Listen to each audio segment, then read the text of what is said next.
money comes to you, it's not like, what does this do for me? But what does this do for those around me? What can I do to use this as an act of service? Hello, everyone. Welcome to another episode of the Oto Gomes Crypto Show. My name is Oto Gomes. I am your host. Today, I am so excited. I get to speak to one of my favorite Instagrammers. She is just comedy gold, Toni Nagy. She's a filmmaker who founded Cave Light Productions and has written, edited, directed, and acted in over 50 sketch comedy videos that together have more than 2 million views. Nagy has her BA in philosophy and has been a political activist focusing on voting rights and political engagement since she graduated from Sarah Lawrence College. Today, Toni uses a combination of movement and facts that deliver a powerful message and the healing properties of laughter. And I believe she is leading the comedic charge towards the freedom of our souls. Ladies and gentlemen, Toni Nagy.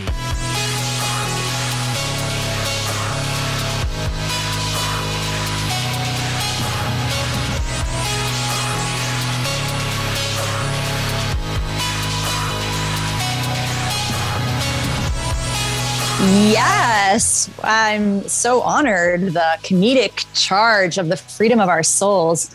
Oh, that sounds so delightful and delectable.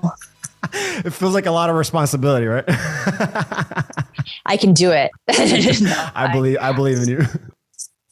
I want to believe I can be a part of that grand movement. Well, thank you, Toni, for joining me on this interview. I really appreciate it. I love doing these interviews because I get to just dive deeper into the person that I admire. And I really want to just get to know you and your journey to this point. So if you can just share a little bit about that journey, kind of where it started, and specifically the red pill moment that shifted you out of the matrix.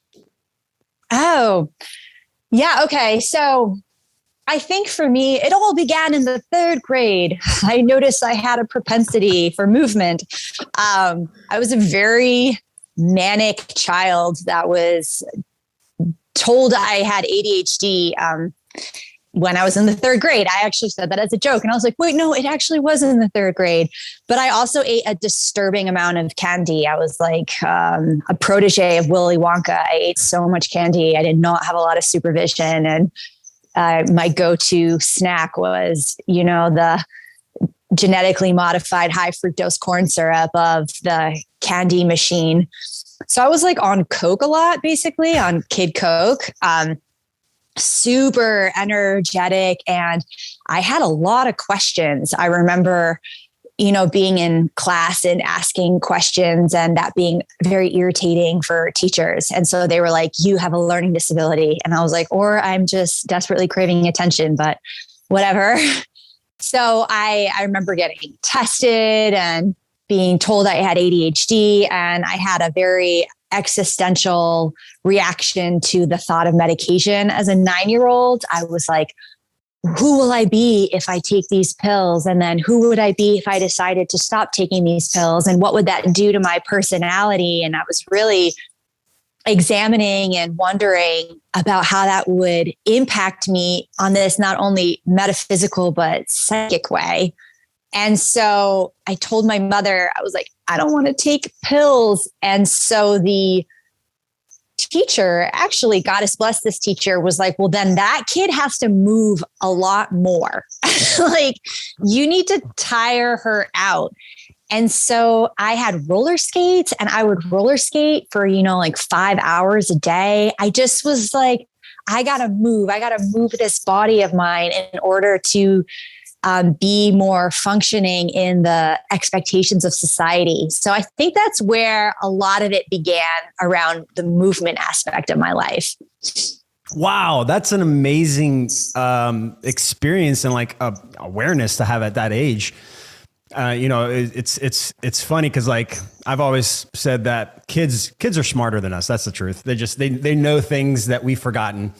And you just instinctively knew, like, man, how am I going to change? Like, how is this going to change my body, my mind? And that's just amazing perspective. Yeah, it really scared me. Ironically, I did tons of drugs in my future, but then it's a choice. Then it's a choice. It was my choice to do that. But yeah, and I think it's interesting, the concept of expression and movement and energy. And I do think that some people have a excess of certain kind of chi, and that chi can feel really like the buzzy and irritating if you're not wanting to experience that.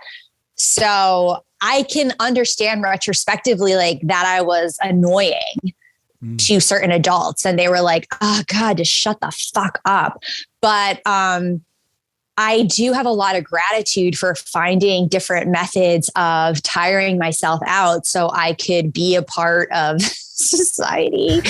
And so I can fit into the box. Yeah. So I could just like contain myself and, not have to alter my chemistry. Not that, I know that works for a lot of people. I'm not shaming or having an opinion about someone else's choices, but more appropriately, I think that for me personally, I think this is for the case for everybody, whatever is your difficulty is also your superpower. So my annoying excess energy was also a superpower, but I had to learn how to harness it rather than just being irritating to others. I love that you said that what society usually tells us that is our weakness is usually our strength. And you were like, I'm going to wield this into it. Like you alchemized it, right? You alchemize that energy into something beautiful. Yeah, I try, man. I mean, it's funny. I also think that, when you're a kid and you have a lot of emotional reactions to life, how you express them is going to be filtered and micromanaged by the adults around you. So I didn't have personally a lot of space to express my emotional discontent or negativity. I had to kind of fit into the family structure of being the non-problem child, or the one that just didn't need a lot. And so I think the counteract of my emotional suppression that I was doing was just this kind of like physical, ecstatic way of being. So I kind of wonder retrospectively, had I had more space to express my emotions, would I have been so physically volatile? I'm not so sure. But I definitely think this was a coping mechanism for not knowing what to do with these emotions that I had no other outlet for. So that's interesting, because that's like essentially what you're doing now. I mean, you're allowing your body to move in the way that it needs to get these energies out. And then at the same time, you're speaking these facts and this truth. And it's like, why am I being receptive to this very terrible piece of information? Yeah, that's funny. I mean, I do think I've talked about this before, but I think for me, it's about the clown archetype or the fool archetype. That's something that I've always kind of been. I've always been a bit of a clown and a fool. I think that's because my parents are hyper academic. My dad is a very respected professor. And so his intellect is his brand. It's his identity. It's his piece of respect in society. And my mother is also an academic. And I grew up in a really, hardcore academic family. I grew up actually in a Harvard dormitory. So I was just surrounded by intellectuals. And I also just really saw them as flawed adults with their own emotional inadequacies. And so I was never seduced by the hierarchy of intellectual pursuit, I guess, in a certain way, because, they're your parents. And I'm like, you don't know me, or you're not better than me, Dad. Even though my dad's like a total genius. In many ways, he is better than me. But yet I refuse to believe that. So I think it gave me a kind of arrogance, an unfounded arrogance to not take intellectualism so seriously. And that has allowed me to explore comedy and being the fool or being the clown in a way, because I was never trying to improve my intelligence, because I was so, unimpressed by the institution of intelligence, if that makes sense. I I love was that. privileged to have that PS, but Yeah, I know. I mean, you know, it's kind of like anybody's story, right? You have a certain childhood, a certain upbringing, and usually there's one of two ways you go. You either go the same path everybody else is taking, or you poof, yeah, diverge. snap out of it. And it feels like, you know, they call it the black sheep of the family. And I feel like, are you the black sheep of the family? Of course. And that is who I am always connecting to. Yes.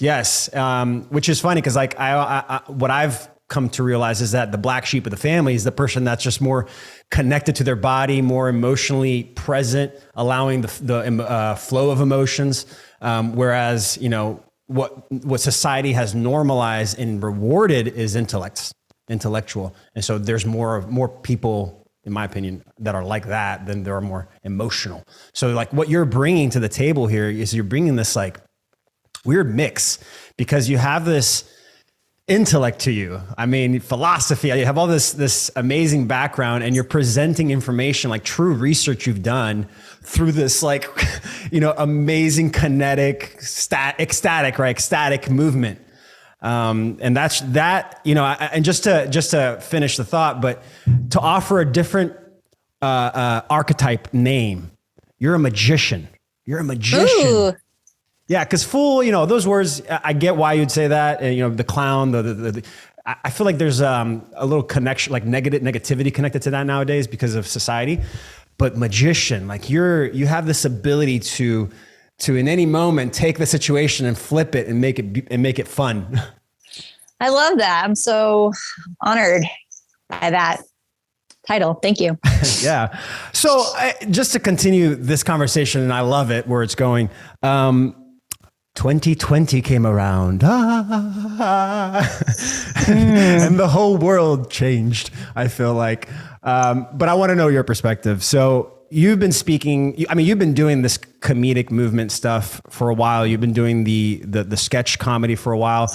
When did things kind of shift for you with 2020? Like why and how was when was the moment that has shifted for you? We're like, man, I got to start talking about this crap. It's all over. I mean, I think I have been talking the whole time, you know, the only difference was people actually started listening to me more recently, but I've been going on and on and on for a very fucking long time. I mean, I started writing, you know, 15 years ago and blogging and making videos. I mean, I actually even started when YouTube was just beginning. That was kind of when I first started playing. That channel is actually gone. But I did have like a YouTube channel many, many years ago that I was really pursuing for some time.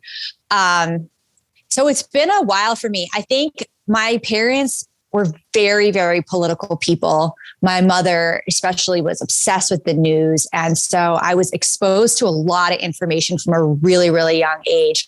Like I remember the Christmas that like Ceausescu was assassinated and listening to it. I think we were listening to it either Christmas Eve or Christmas morning. And like, Merry Christmas, you know, like no wonder I didn't believe in Santa Claus. And so like these things were really kind of brought into my awareness, into my consciousness from a very young age. And my parents were often talking about politics. My mother, she's a professor of Persian and Arabic language and literature and women's studies. And so she was very vocal about the Palestinian plight, even, you know, 30 years ago, you know, she was talking about this stuff. So I've just been kind of exposed. And I also think growing up in a city, you're much more aware, or at least I personally was like very aware of economic discrepancy and watching wealth discrepancy and witnessing it and having a lot of emotional reactions to it. I cried a lot when I was a kid about the world. I was very just perplexed by all the war and suffering. And I also went to a school that, you know, really was trying their best to kind of educate you as a young child about civil rights. And we watched Eyes on the Prize when I was in the 5th grade. And, you know, all these things, they didn't just fly over my head. They were like, penetrating me in a really deep way. So but I think I was frustrated at the same time because the explanations I was getting in school as to why this was all going on seemed very superficial to me. I didn't really buy the stories that I was receiving, that like, oh, the North were just better people. I was like, what? I don't know. I just didn't history really bothered me, even though like retrospect, I'm so interested in history, and science really bothered me too. And I'm so interested in science, but there was something, I could just see that there was something under the veil that I just couldn't access. You know, I didn't have the internet. I didn't have that possibility when I was growing up. So I don't know, but I do think it's been a lifelong interest. And so with 2020, I was already like, I mean, it's hard to talk about this now because there is such a stigma, but let me just say, I'm somebody who has a really tough time trusting official narratives. Mm-hmm. So, I'm always kind of, anytime a story's out, I'm like, well, what's really going on, you know? And when they talk in lockstep, when they're like talking exactly the same thing all over, I'm like, oh, yeah. Yeah. And if you've dabbled in the world of like thetruthisouthere.com or whatever, I mean, I think the thing that's a little challenging is that it's such a buzzword, but the conspiracy world, you know, when I was first introduced to it, was very progressive and left wing. And we were all about uncovering what was going on with Baby Bush and Dick Cheney and like the Bilderberg Group and, you know, Bohemian Grove. And because there was a conservative leadership at that time, that whole movement, at least the movement that I was aware of, was super left wing. And I know that that's shifted, which I'm always like, what? How did that happen? I know it was like genius, whatever they did. It was amazing. And I mean, like, I've been talking about mind control and like the Jeffrey Epstein stuff. Like we've been talking about this for a long time. Kathy O'Brien. Yes, I do. I interviewed her. I know her. Wow. She talked about some stuff that I'm like, whoa, I couldn't even include it into my interviews because it was like, whoa, that's heavy. I can't put that in there. But there's some heavy stuff that they do to make that work. Oh yeah. Oh, I know. I've heard it all.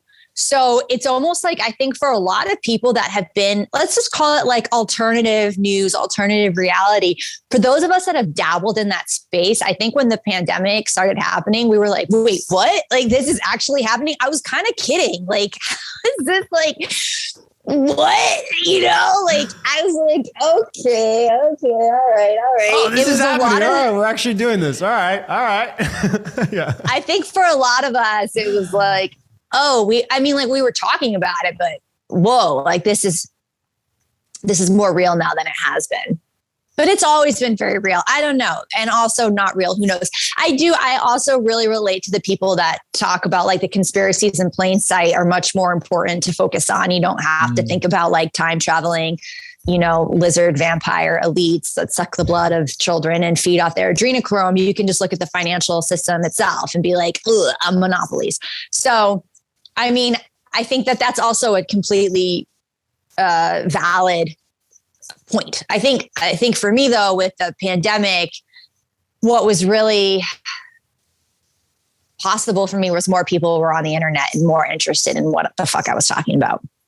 That's true. And I'm glad you said that because there was a huge shift in researching in like taking in information. I mean, even from the beginning of 2020 to now, there's been a huge shift. I've noticed. Yeah. Because I've had people, I mean, I don't know about you, but when I started speaking out about this stuff in the beginning of 2020, I lost a lot of friends and, you know, family stopped talking to me not because they're like, I hate you, I don't agree with you. It's like, I don't know how to approach this person anymore. And that's what I noticed happening. And where now they are approaching, they're like, hey, you've been talking about this.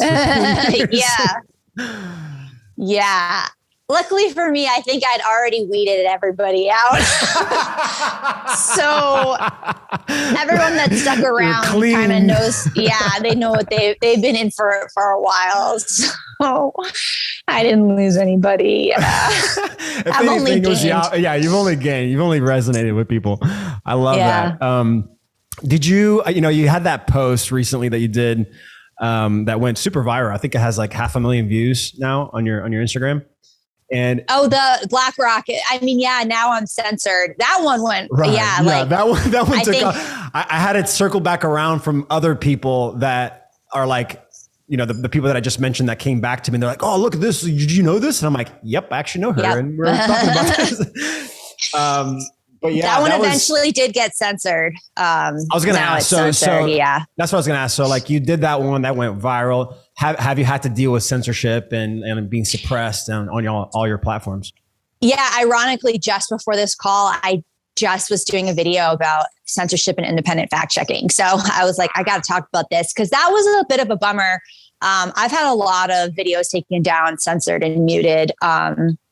And that one kind of bummed me out because I was like, oh, that was my biggest video. But I think the reality about censorship is, I'm using a corporate machine that is promoting on a corporate platform to talk about the dangers of corporations. So it's like, what do I fucking expect on a certain level, So I'm in the beehive. I'm going to get stung by the bees probably. Yeah. Like they were like, shut up, bitch. And I was like, fair enough. Okay. So all I can keep doing is like, keep putting things out there, I guess, and just trying not to let it break my heart because it does a little bit, but it's also like obvious. And I was just like, oh, okay. One of my friends was like, what a compliment. And I was like, oh, okay. Badge of honor. Yeah. Yeah. If you get deleted, that's a badge of honor. I know. I'm like, thank you. Thank you so much. I'm doing it. I think when I like can divorce myself of like my ego or my ambition, it's not a problem. But then it's like, I really do want the information to get out there in a genuine way. And it is frustrating, but I'm not the only person talking about this stuff at the same time.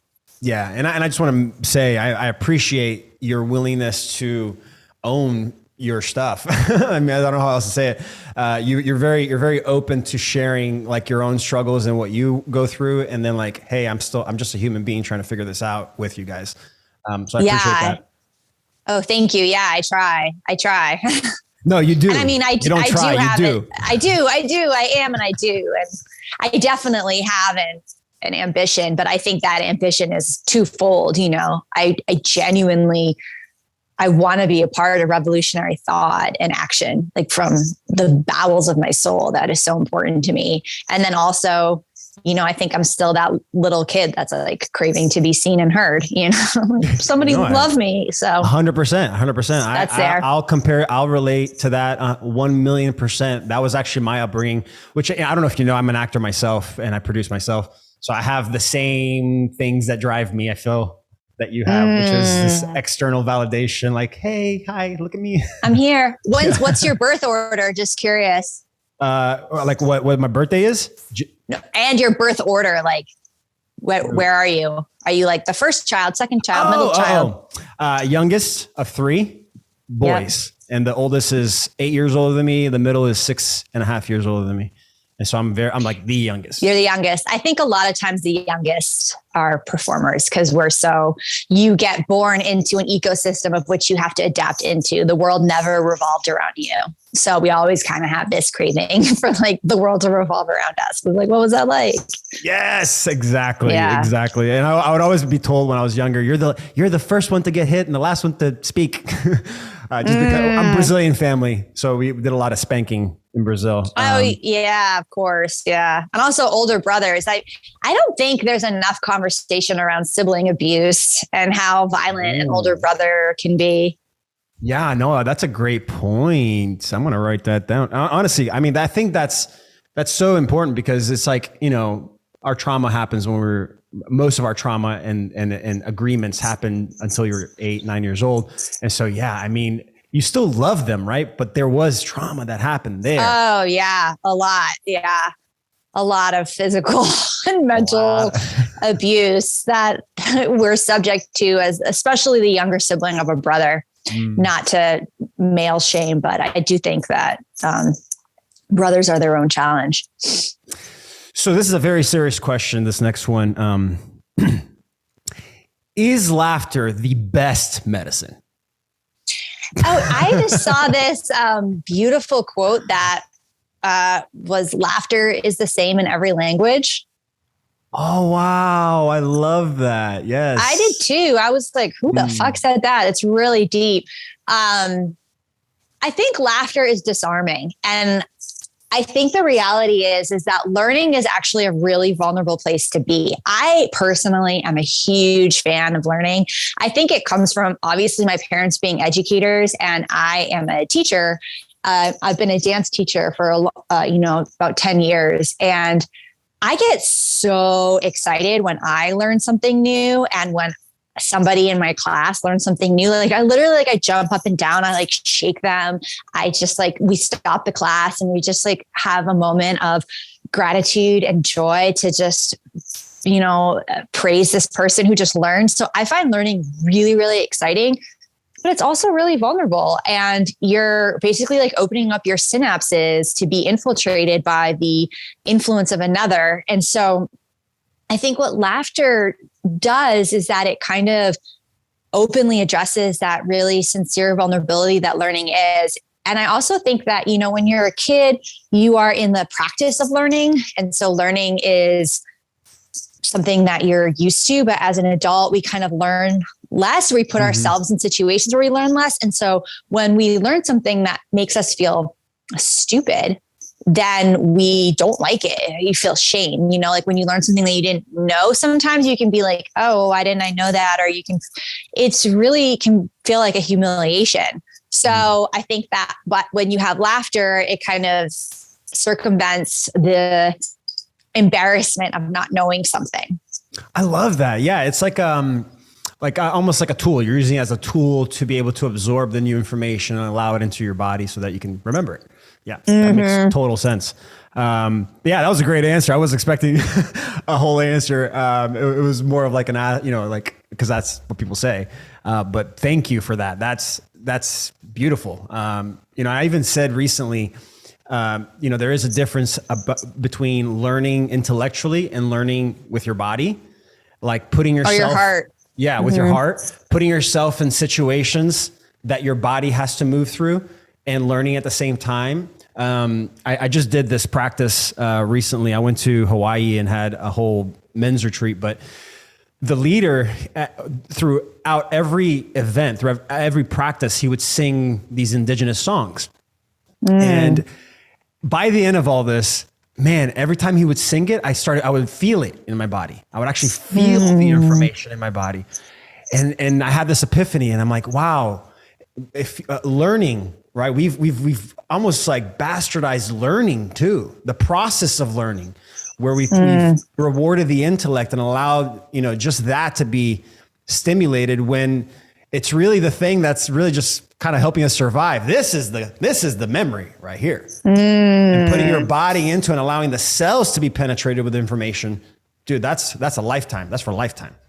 So. Yeah, I actually think that is known and intentionally silenced. I think that our public educational system is setting up kids and teachers for failure, in the sense that it doesn't serve the status quo to have a nation of critical thinkers. It serves the status quo to have a nation of people who are, I think it's like a Rockefeller, or maybe it was a Ford.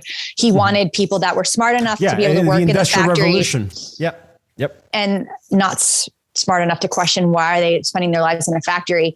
And I think that there is an intentional way in which we sabotage teachers. So, they have too many students per class. They don't have proper compensation. They don't have proper materials. They are overwhelmed. They're often young. They don't have the support. They get burnt out really easily. And then the kids are forced into circumstances where they're not allowed to move or express themselves or to go outside enough. And so there is this very, I think, intentional assault on the educational system, because I do think that people know that wisdom comes from a different way of learning and embodying information. And like the mind-body duality, I mean, this is something, if you're going to look from a Western point of view, the philosophers have been speaking about for 2,500 years. And if you're looking at an Eastern point of view, philosophers have been speaking about for 30,000, 50,000 years. So the mind-body duality is like definitely been discussed. So I have to think it's an intentional rejection of that knowledge. It's funny because it's like, it is such a simple thing to get to, like the concept, the idea, like, well, yeah, we've been discussing this for eons, but like we forgot, like what happened, right? Like I think of myself, like I was born into this world and I'm like, why are we why is this happening? There's all these things, like you mentioned when you were younger, you just knew instinctively this common sense stuff. And then it needed to get distorted and suppressed and pushed into a box. Yeah. Wow. Yeah. And I think dance is a big part of it. I mean, did you say you were Brazilian? Yes. Yeah. A lot of dance. Samba. Oh God. I mean, I think and African cultures and a lot of Latin cultures, it's like dance is so integrated in the fabric of society. And I do think as the white colonizer, first thing they probably did was take away dance and embodiment in order for you to have the tolerance of the violence of being an empire and a colonizer. And which is like, there is the cliche or stereotype, white people can't dance. I think it was actually kind of like taken from the culture intentionally in order to get people out of their bodies so they would be more tolerant of extreme and illogical and horrific violence. Wow. I'm so happy that you said that, because that is true. That is an actual thing. There's an article from the late 1800s that I found where they outlawed the tribes in the locations where they were, planting crops. I think this is in Africa. I'm going to mess up the location, but they outlawed the tribes doing ceremonies, like doing the ritualistic dancing and all that. So that is on point. I mean, that makes total sense, because if you're allowed to do that kind of stuff, when you do that kind of stuff, it creates bonding, it creates energy, it creates all the stuff that the colonizers they didn't know. They're like, what are you doing? We don't get it. What's this? This doesn't tell me what's happening here, because they weren't allowed to being in their bodies. Wow. Good point that you just pushed there. Thanks. No, I just want to say that because I actually forgot about that, and that's exactly that actually did happen. So that's why dance is so significant. I think dance to me is one of the most important things to bring back into modern society. Exactly, and actually that's why I wanted to go to next a little bit, man, because look at what they're doing now to kids, 6 feet apart, can't see your face. I mean, how much nonverbal communication do we learn? What's the percentage of communication that is nonverbal, right? And then you can't see their face, you can't see their lips, you can't see the words that they're expressing. So, in your opinion, how do you see, with everything that you've experienced and you're seeing happening with the children now, how do you see that having an effect on them in the future? Well, I mean, so I have a kid, and the pandemic was a really interesting time for us because, she couldn't go to school for the whole, for March until the end of the year. And we spent a lot of time together and we made a lot of videos together. And I think she missed her friends. But we really got to bro down, and it was really nice, So I think there was a kind of moment with the pandemic that was kind of beautiful and great for families if you just surrendered to it. and granted, I only have one kid, so that's a different experience than like being home with like 4 kids or 3 kids or even 2 kids. I just had one. So I'm coming from that context and perspective, but I do think that from a parenting and connecting and a family, there was like a really cool moment that happened there that I'm actually really grateful for. And then in terms of the school, I mean, my kid, they started school outside, which I thought was really cool. And they went to school all the past 2 years outside. That's dope. Even in the winter. Even in the winter. Yeah. I mean, we live in the tundra, like it got cold. Where are you at? I'm in northern New England and New Hampshire. Gotcha. Okay. So it gets cold. I mean, like they were at school, 10 degrees, and my kid would come home and she literally had like on 5 pairs of pants. So, but they, and they did have the mask even though they were outside. But I think that the kids were so adaptable and they were so, I don't know. I mean, the great thing about kids is that you can program them. And then the bad thing about kids is that you can program them, Yes. But I did not personally, and her and I talked a lot, like we talked a lot about what was going on. So I did think it had this like opportunity for the kids to kind of get involved in the world in the way they wouldn't have. And maybe that's to their detriment and maybe not. I'm just going to trust that like that is the experience that they needed in order to become the revolutionaries that the world needs. I do think that we need a major and an uncompromising shift of consciousness that I think that the generation coming up is like, it's going to be them.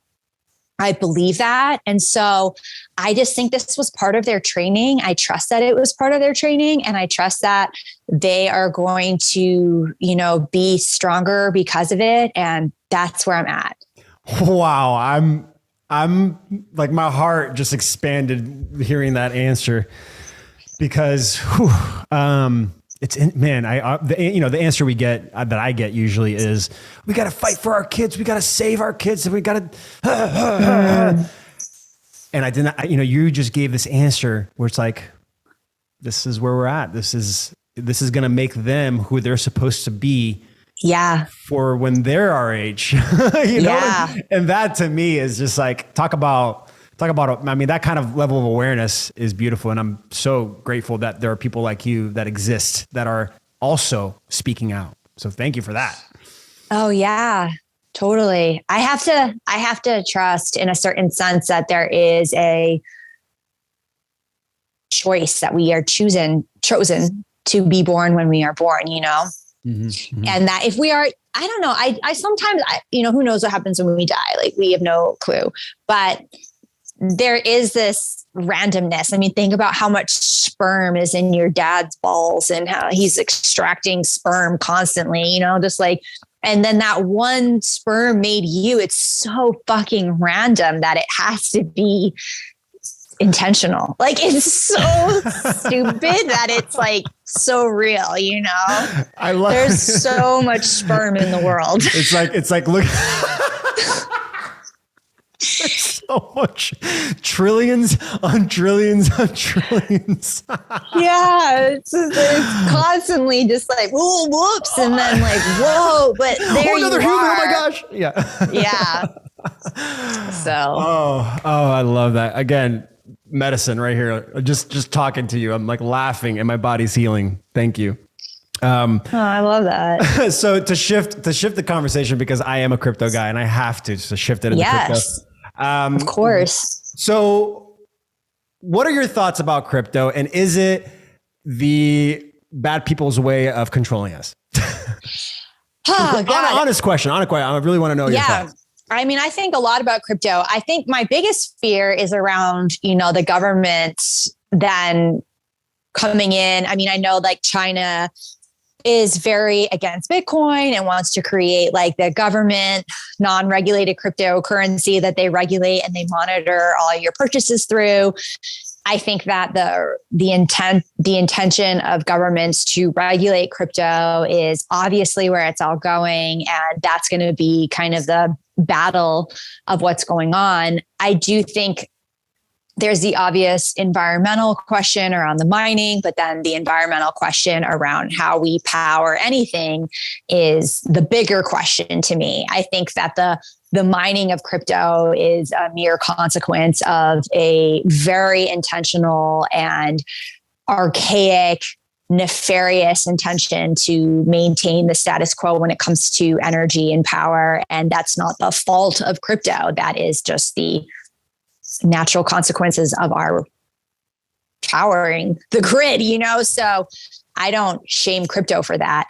I think, obviously there is the fear around, human trafficking and drugs and abuse and murder and, but those things happen regardless of crypto. I just think that crypto kind of gets the blame for facilitating a lot of dark actions that have been happening pre-crypto. So I don't think that's necessarily accurate or fair. I just think that I kind of see crypto as neutral and benign, and then a lot of blame gets placed on it because of the circumstance. How do you feel? Love it. No, I'm in a total agreement. What I do is I call it a tool, right? So just like anything that is a tool, it can be yielded by somebody that's good. It can be yielded by somebody that's evil. It's all about the intention that they're using that tool for. So crypto, once you really understand the layers and how it works and how the internet works and how it all comes together, you really quickly see that they dug themselves a hole. And we now have a concept. It's about the concept, the blockchain concept that we can now create with. And so to answer all those questions and all those concerns, yes, 100 million%, they are going to do that. They are going to create their own currency. They're going to use it to control, and they're going to use it to destroy. And so we have to, and using the like you mentioned, using all the facilities and the buildings that already exist that were already built, with this destructive mindset and with this like consuming mindset. So, when you're building a new technology, you have to build with what you have. So yes, all those things are real. All those things are being done, but good men are also, using crypto. Good men are also creating, and ladies, good men and women. Yes, 100%. Yes, and non-binaries and all of them. Honestly, it's funny because the women are sort of leading the industry right now a little bit because of NFTs. They kind of shifted into artists and musicians, and for whatever reason, the women were more willing to jump in and go, "I'll do this." And so it's actually been taken over by women, and which is awesome because it's brought in this whole new flavor into the industry to kind of stir it up a little bit. But yeah, I'm in total agreement. It's a tool, and we have to yield it. Yeah, finance is often, I think, pushed into the realm of masculinity. And in general, I think when a woman comes into money, or if she inherits money, or if she makes money, or if she divorces a man with money, there's always this big social pressure, personal pressure to get into philanthropy and to give that money away. I think it's really interesting what happened with Jeff Bezos's wife. She's like, I'm going to give this all away. And he's like, I'm going to fucking make 10 times more, and it's like, cool. Okay. But I do think there is something really interesting around there's a banking called Women's World Banking that deals with microloans to women in developing nations. So basically the theory is that when you give money to a woman, it's not just about that woman, it's actually about the community around her, because women are notoriously or more community oriented. And maybe that's because we're programmed and socialized to be, but there is this deep power in giving and enabling. I hate the word empowerment so much. I hate it because power is not something that I want, because power implies hierarchy and power over another.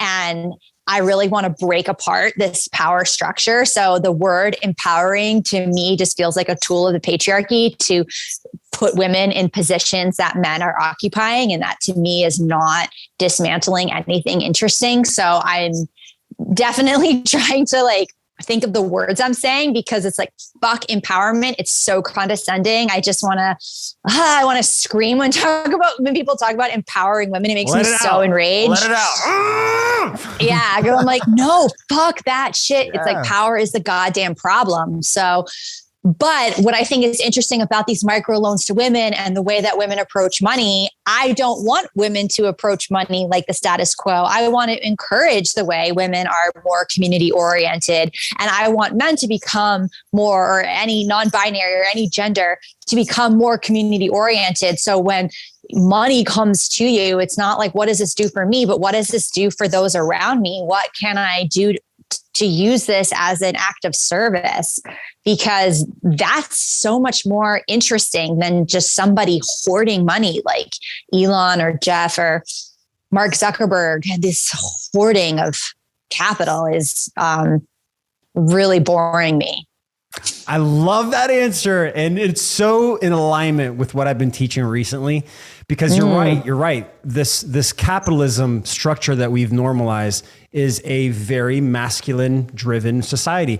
And naturally, it's natural for the masculine that leans into the power energy, the king energy too much, to create a structure of energy, like a flow of energy, as a triangle. So what does that remind you of, right? So why? Because you have the base, a large base, and that all that power flows up to the tip top. To the pyramid. And people think like, oh, so we have to flip the pyramid. It's like, no, if you flip the pyramid, it's the same shit. Let's have a circle. Yeah. Well, so what I've come to realize is, we need a toroidal field of movement of energy. And it's like a female, it's a more feminine energy, where the community is feeding back into itself on all areas. And so there is no triangle. It's not about flipping the triangle or keeping it up. It's about eliminating it. Actually, in my opinion, dissolving it, right? It's very Nikola Tesla of you. Yeah, I can't help. I love Nikola Tesla. He had it right. If you want to know the secrets of the universe, think in terms of vibrations, frequencies, and waves, and you will know it all. So yeah, I mean, I'm so glad you said all that, because that's it. That's it. Once we can start to look at, the flow of energy, right? It's all about the flow of energy. It's exchange of energy. Yeah. Once we can start to look at the flow and exchange of energy as something that can be, it can self-feed, like you can self-feed. It's not just going out and up and out, where it's coming back in. Yeah. It's recycled. That's abundance. Upcycled. That's abundance. Yeah, I love it.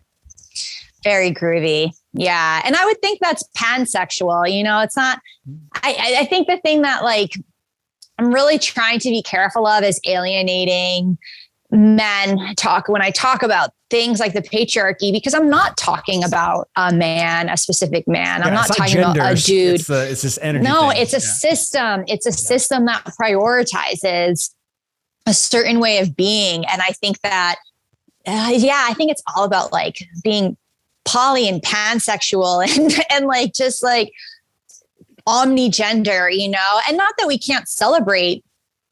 I think the gender celebration is cool too on all levels. Like, I don't think we have to obliterate. I don't think we have to condense. I don't think we have to morph into one homogenous entity where nothing is distinguishable. But I do think what would be more interesting for society is not existing in these like extreme polarities and not allowing ourselves to feel so fragmented in division, but actually realizing that every person is a complex ecosystem that contains all aspect of every personality, of every mental illness, of every gender, of every sexuality. It's like we are all a living, breathing spectrum of which we need to honor ourselves in. That's such a beautiful way of describing literally what's happening in the world right now. I feel where there's just like, everything's a spectrum, in my opinion. And it seems like most, the mainstream narrative is if you're not thinking like us, then we're not a community. Whereas like the truth is, don't think like me. we are a community. It's fine. It's okay. It's fine. It's funny. I have a friend who would get really anxious when we didn't think the same and we didn't agree. And he would always just like get really agitated, and we would argue, and he would get so upset as if us not thinking exactly the same meant our friendship wasn't legitimate. And then eventually he was like, oh my God, like we can still be friends even though we think different. I was like, yeah, that's it. Yeah. That's it. No, but it was a funny journey to go through with this person. I could sense their anxiety when we diverged in thought. And I think it's like a bit of like, we want to merge and feel one with people because then we feel safe. And so part of that merging is like, oh, we are the same. We think the same. We don't have to challenge each other in any way. And I think we need to kind of like allow a little bit more conflict in relationships in order, and it doesn't have to be conflict, but it can just be conflicting, ways of seeing the world. Doesn't have to impact love. Yes. You can say what you want with love. You can say what you need with love. Yeah. And I think that's the biggest issue, right? I think it's easy, at least this was for me. It's easy to like talk to someone in a fluid way, thinking like, oh, I don't need to worry about what I'm kind of talking about because I'm not going to get this reaction. Whereas before it's like, oh, I need to be very careful what I say because I'll get that reaction. So there's this like expectation, and it's almost as if like the expectation is what's creating the tension before you even speak. Yeah. And I think we're all really afraid of offending each other, which I think we need to offend each other a little bit more. I think we need to relax on the, that a little bit. And I don't mean by saying, hateful words, because as we all know, aggressive, hateful energy has a real impact on the cells in the DNA. But I think we often can unconsciously offend each other. And maybe it's like being a little bit more forgiving or being a little bit more fluid. I'm not sure exactly what the answer is, but I think when we silence a conversation, its boundaries are good, but I don't know. There's a silencing energy that happens that I'm always like, well, okay. Yeah, there are words that you speak, and then there's the delivery, right? It comes when because you can say, I mean, you're an actress, so like we can say I love you, but feel hatred. And then you can say it so many ways. Yeah. Yeah. And so it comes out with this way, which is interesting, for a movie, for like something you're watching on TV. It's like, oh, that's cool. That looks different. But in real life, it's no good. In real life, and it's conflicting. It's confusing. So yeah, that's like, I think that's just about communication and trying to find the middle ground, and being willing to, be patient with each other. Because I love patience. That's cool. Yeah, it's really cool. Because people have different like passive aggressive versus aggressive, and I think, whoa, those are bad. And those I think where a lot of trouble happens with those two archetypes. Yeah. Wow, this was so amazing. I'm so happy that I got to connect with you and just learn more about you and just your life and how you got to this point. And like, man, I'm going to be watching your stuff very differently now, just having that in the background. Yeah. Yeah. I really appreciate this. See it.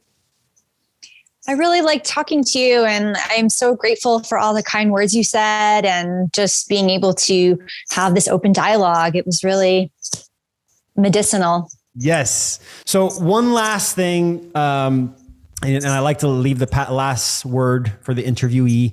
If you want to plug something or leave a piece of advice, but what are some grounding practices that you do on a daily basis that help? Oh God, I got a fucking lot. I know. I got a lot, dude. As soon as I said that, because that's like a question I asked, I'm like, oh, she dances. Duh. No. But honestly, what are some things that you do that help you during those triggering moments? So I am a practicing Buddhist, and I have done a couple of meditation retreats, 10-day silent retreats, and I have a daily practice. And so meditation is a big big part of my life. I also like to do different gratitude exercises with myself where I really sit in gratitude every day, every night, and every morning. First thing as I'm going to bed, I go through things I'm grateful for, people I'm grateful for. I actually do that until I fall asleep. Any of you insomniacs out there, I highly recommend just laying in bed and going through all the things you're grateful for. And there's a lot. You will be, you can be grateful for your eyes. You can be grateful for your immune system. You can be grateful for your best friend and your mother and your house. I mean, like, I fall asleep every night thinking about that. And then it's the first thing I think about when I wake up is all the things I'm grateful for. I definitely like to connect to the earth and to the cosmos. And so I will do grounding exercises where I visualize the earth, traveling up my body and then bringing the cosmic energy into my body. So I do a lot of visualizing, meditating, a lot of gratitude.